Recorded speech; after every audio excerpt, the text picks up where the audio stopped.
The Susan Brender Show is a radio show online broadcasted on YouTube across the United States and globally. The show features guests who speak about health, spirituality, entertainment, and a host of subjects to enlighten people across the nation. Listen to the show that empowers women and men alike and highlights those who have made a difference. I'm Susan Brender, and this is the Susan Brender Show. An old friend of our show, and when I say old, I don't mean it in the sense of the word. I just mean that he's done a lot of shows with us. And boy, is Sylvester Boyd Jr. a fabulous author, actor, historian, and motivational speaker. Now, you've written a lot of books, Sylvester, and I want our audience to first understand what you write about. So would you let them know what your book is about and why you've written the book? Yes, Susan. I wrote the book because it was upon my aunt's passing away that I wanted to tell a story, a historical story. I have a degree in history and geography, and my family was born in Money, Mississippi. Most of my folks, my aunt was born in Money, Mississippi, however, and most of my folks were from that town, a little sleepy town in the Mississippi Delta, and it has a historical meaning in our country. Emmett Till was killed in 1955, in the year 1955, and he was thrown in the Tallahatchie River. And that started the Civil Rights Movement in the United States. That was before Martin Luther King. That was before the Washington March and all the things that happened, Rosa Parks, etc. So I thought that was an interesting story to write. In her life, to make a long story short, she went from the cotton fields of Mississippi as a sharecropper to a millionaire here in Chicago owning apartment buildings. Wow, that's an amazing thing. I'll tell you something interesting, Sylvester. I once met a woman whose family was in the South, and they owned a store. Now, they were white, Caucasian, and they hired black people. And boy, were they given a hard time. And believe it or not, the mother of this person whom I interviewed said to me, her mother actually saw Emmett Till die. Now, what a traumatic experience that was for her. But we're living, I'm going to just go ahead right now and talk about the society we're living in now. Who are we as a person, as a nation, and in the world? Who are we? You must know who we are because somehow or another you have a lot of insight, and I think you can explain that to our audience. Well, that's a great question. Who are we? I think that's what we're searching for right now in this moment in our history. Who are we, and what do we want to become? We need to do some soul searching. Our past in America, for some, has been sort of bright and rosy in many ways, and yet there are many, many of us that have been left out of the picture. And I don't mean just a black and white thing. I mean that this also encompasses the Spanish community, the Native American community, the Asian community. And we're made up of many different racial groups. And each one of those groups have contributed to the whole that we are today. A lot of recognition haven't been given to the accomplishment of the minority community, I feel, not just the fact that we are a people made of many people is overlooked a lot. And certainly that has contributed to a lot of, let's say, people being not really comfortable with the nation we have become. It's not a black and white thing. I say again, we are made of all people, not one group. And we're searching to see how can that puzzle be put together so it functions for everyone, not just a few. And we're fractured among many, many different lines. Mm-hmm. Well, explain that to me. When you say that we're functioning under different lines, what do you mean by that? Well, I'll take the justice system. I always call it there's a justice system and there's an injustice system in America. There's two different systems, and they're, supposed to be one system, but it is two different systems. There's a system for the general white society, and then there's the injustice system for everyone else. But white society has to recognize that there is two different systems and come to grips with why the minority is the minority, and yet proportionally they seem to be the majority filling our jails. So there's a lot of things that we have to really look at and give an honest look, not just a look. I mean, looking at something and not seeing what it is just as bad as not looking at all. Yeah. I'm going to sort of switch a little bit here, and I'm going to talk to you about our new president. We didn't plan to discuss this, but I think it's very important that we know. Now, our new president has been in office as a vice president on the Senate for 47 or more years, and now he's going to become the president, and his son is going to be indicted. That's my opinion. I don't know whether it's going to happen, but I think it is. Now, we blame people of color all the time for being, lazy, or maybe even, they hang out, they don't get the right education, they're single parents, that sort of thing. When you hear that, what do you think about that? And how do you feel about our new president? Well, I feel just my personal opinion. Everybody's entitled to their own opinion. I think he's light years better than what we just leave in office right now. In my opinion, that was one of the most corrupt regimes that we've ever had in America. And we've had some real dandies, but this administration takes the cake. And I felt that the truth was left at the doorstep when he entered the White House. And then, to my amazement, the Congress followed his example. And we really got to figure out from this administration, where do we want to go as a country? Do we want to be a free society and live up to the values that we say we have?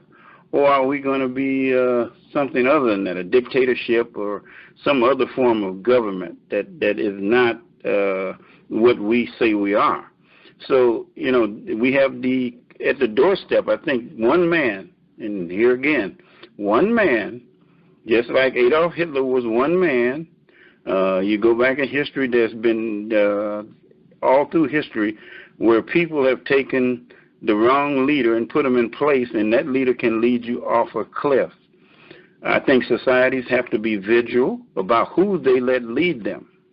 Our political system, I feel, needs some changes. I don't think we're capable of making them right now because it's going to take some hard looks at some hard things, and people generally go down the road of what's the easiest, the line of least resistance, and countries are the same. I mean, we have some real flaws in our system. I think we should look at, should we really have Supreme Court justices that are appointed for life? I think not, but the society says that's what it is. Should a president be able to succeed himself?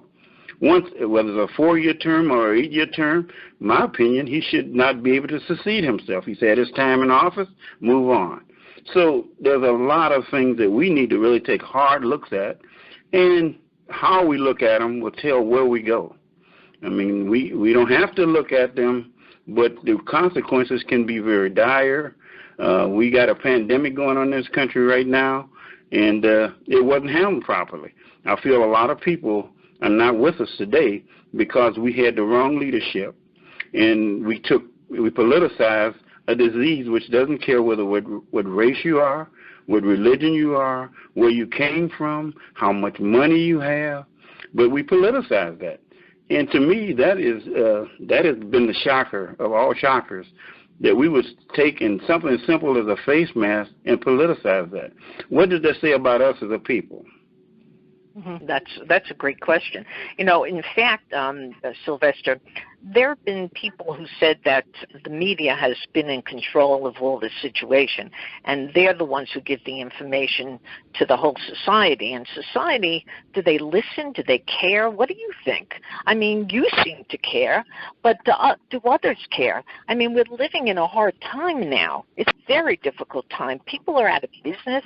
They're losing their businesses because the government doesn't let them have people come to their businesses. What kind of country are we today? What do you think about that? Oh, well, I think what's going on now, the pandemic has basically opened a door to what really is at the root of a lot of our problems. We have economic disparities. That's a big one. We have racial disparities. We have gender disparities. And we haven't come to grips with that.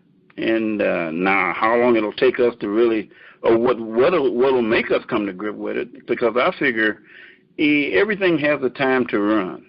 The system that we have in America has to change. Now, it's an inflection point, and if we don't change, then something will come along that will make us change by force. And I don't mean violence or anything like that, which it could be, but I think it will be, this pandemic. It's making us change. It's making us think. It's making us think about things we have never thought about in the light that we have never thought about them.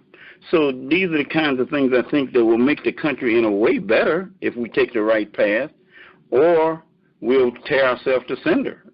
There's only two ways to go. We can either address our problems or not. It's like our body has a tumor, and we're not addressing the tumor. We're talking about everything but the cause of the problem. I've given you some of the causes, racism, sexism. We can go on with the isms. But I think we need to change, and we need to change the structure. We need to really look at who we are. I think a third party in America wouldn't be a bad thing.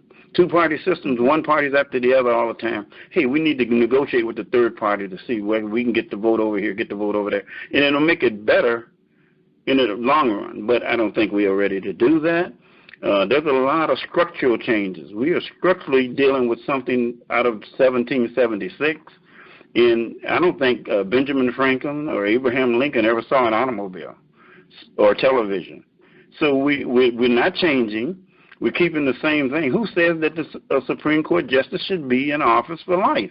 It's pathetic to me. But we won't as a people change it. And so until we change it, we'll get the results of not changing it. Yeah. It's a very interesting thing you talk about, because the statues of Lincoln and various other statues around the country were knocked down. And it, from my standpoint, it was a travesty. What do you think about that? And why would people do such a thing? You're saying of the statues. It depends on what the statue represents. That's my opinion. In my opinion, Lee, the Confederate general, does not deserve a place. He was a treasonist, and he was trying to secede from the United States of America. Why should he be held in high esteem? Adolf Hitler, there's no statues in Germany of Adolf Hitler. They don't have a statue of Goebbels or Himmler or some of the other hideous people in their history. We should have looked at the South the same way. The South is a part of America. I have nothing against the South. They lost the war. Go home. You don't put statues up to the people who tried to secede from this union. So, and I think we're still fighting in the South. I've been through the South a lot. We still got some of the Southern, that's the Southern way. No, it's either wrong or it's right. It's sometimes I always say it's not black and white, it's whether it's wrong and right. And I think the Confederate statue should come down. I was in New Orleans a couple of years ago, and there's a big statue. It's called in Lee's Circle. They had a big statue of General Lee there. To me, that was somebody trying to oppress, exploit, and keep the minorities down, and particularly African Americans. So should I really say, okay, that's wonderful? If you had a statue of a slave master on a ship whipping an individual, would you think that slave should then turn around and behold that person as some type of a hero? I think not. Yeah, yeah. That leads me to asking you the question, how do we bring people together? We're talking about black and white at this point. I mean, certainly we want to talk about Orientals, or that's really not PC, if you will, but Asian people, and also, I mean, virtually every kind of people around the world. How do we get together? You must know, because you've been studying history and you've been writing books. There ought to be a way to get people to love each other, or to at least respect one another. How do you think that would happen? And has that happened with you?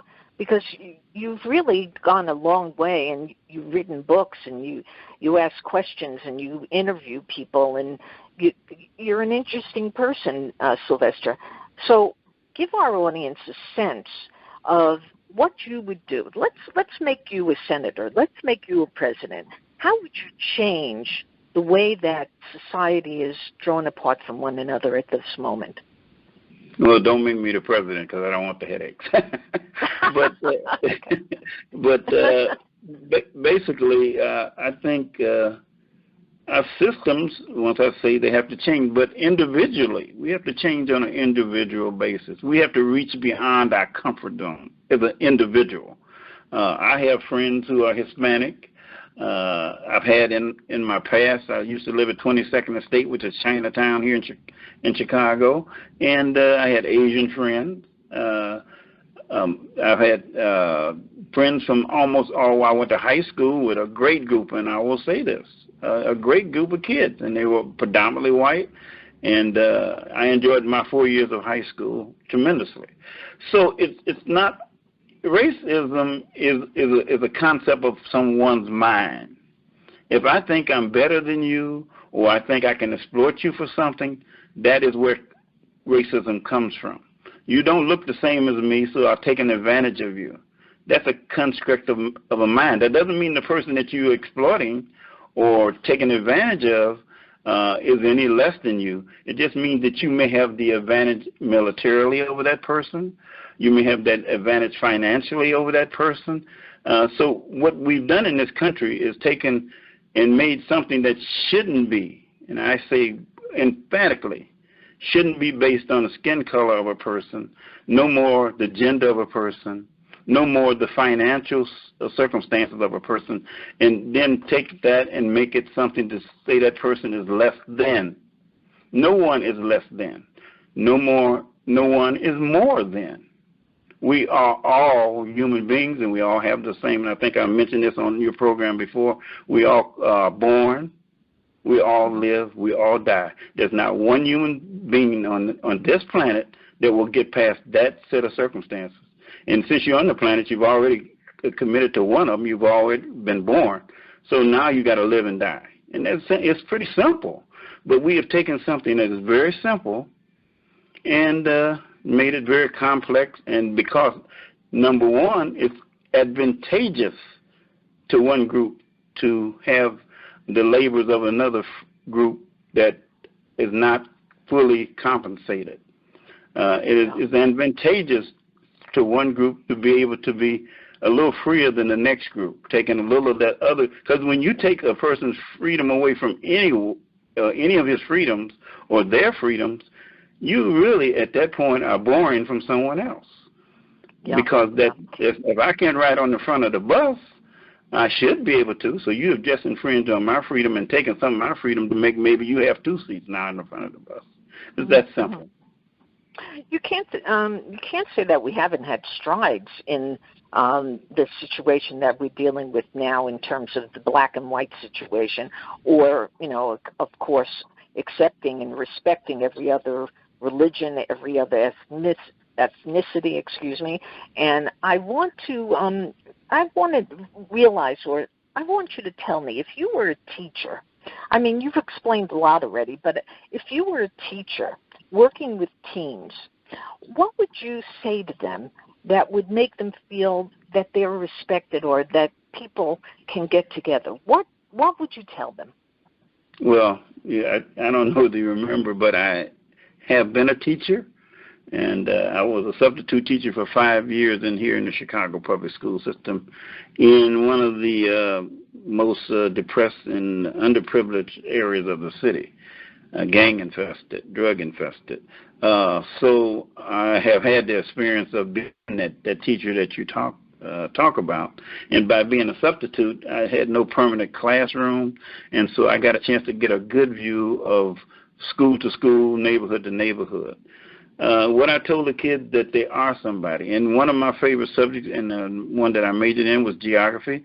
And I would take a globe out, and I'd ask them, what you live in Chicago, but look, Chicago is just one dot on the map, okay? And it is in a city, and the city is in a state, and the state is in the country, and this country is in the world. And that belongs to you. Isn't that wonderful? It belongs to you. So I encourage to let them know that, hey, this is your world for as long as you live in it. And you got to feel that way. You got to have confidence in yourself before anybody else has confidence in you. Those types of messages I tried to get out to my class. I felt that, at the 7th grade level, you should know every state and every capital in the United States. And, I was rewarded with kids that I saw years later that said, hey, thank you for, hey, my permanent teacher didn't teach me that. But you have to go in with the idea that you are equal to everybody else.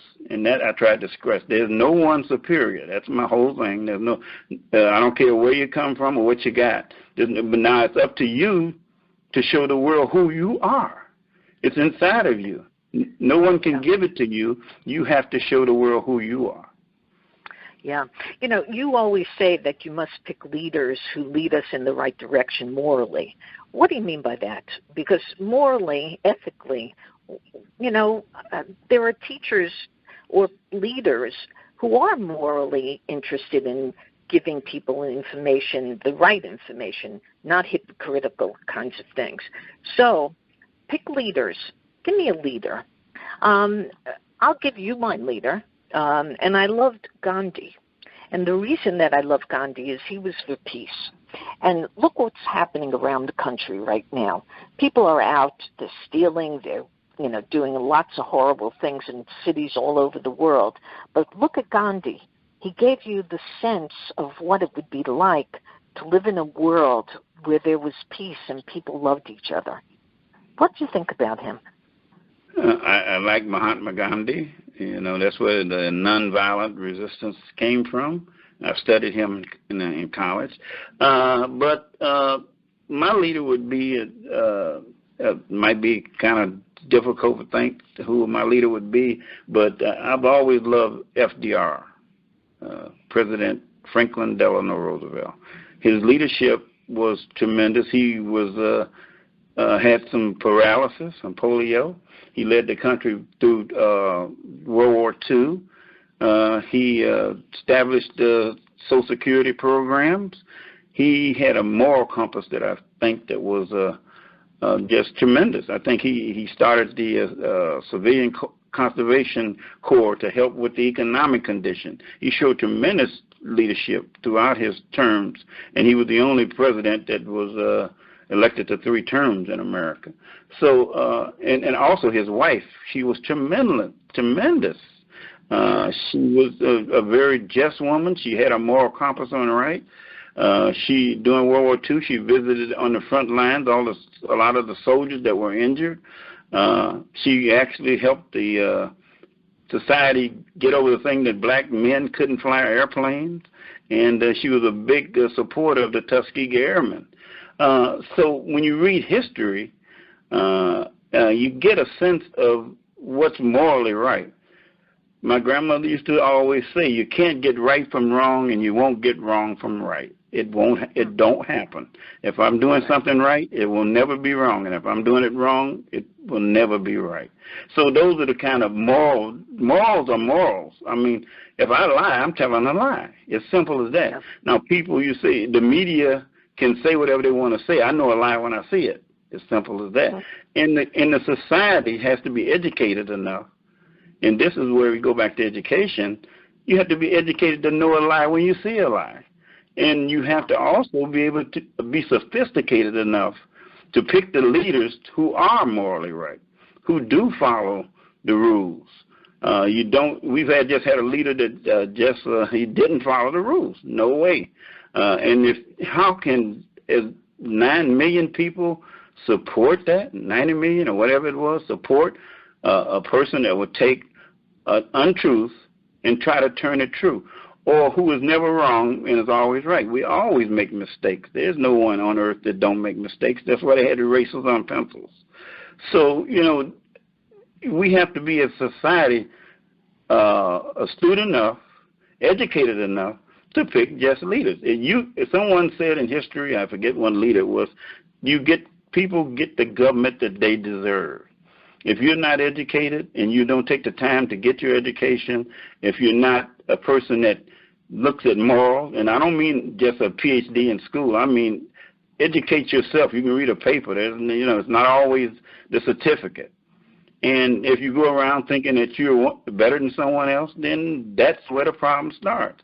If you look at other people and think they're lesser than you, that's the problem. You're part of the problem. So you got to look. It starts with each individual. I know as Sylvester, I control only one person, and that is me. But I try to understand the world that I live in, I understand I won't be here forever. So I put myself, well, do I want to spend my life making the world a better place, or do I want to make the world a place where people hate one another, who people think that one group think they're better than another? Do I want to be a part of that world, walking around thinking I'm better than someone else? No, I know that I'm not, and I don't want to think that way. So, but there's a lot of people, obviously, that do. Or do I want to take advantage of someone? I get for financial gain or other gain. Do I want to do that? No, I think I want to earn my living honestly. Yeah. Sylvester, you're a man of wisdom. You inspire a lot of people. There's no question about it. So if people want to get in touch with you, if they want to learn from you, if they want to get information that they can't get elsewhere, where would they go, and how did they get to you? Okay, well, all my information is on my website, boydbooks.net, BOYD Books, OOKS.net, boydbooks.net. So all my information is there. Some of the programs that I've been on, a lot of information about me, you can see right on that site. You can also purchase my book at that site. There's a portal for you to, if you want to buy my book, it's there. That's great. Well, a guest like you doesn't come along easily, and I want to thank you so very much for being on the Susan Brender Show. It's really been a pleasure. Thank you so much, Sylvester. Thank you, Susan, for having me.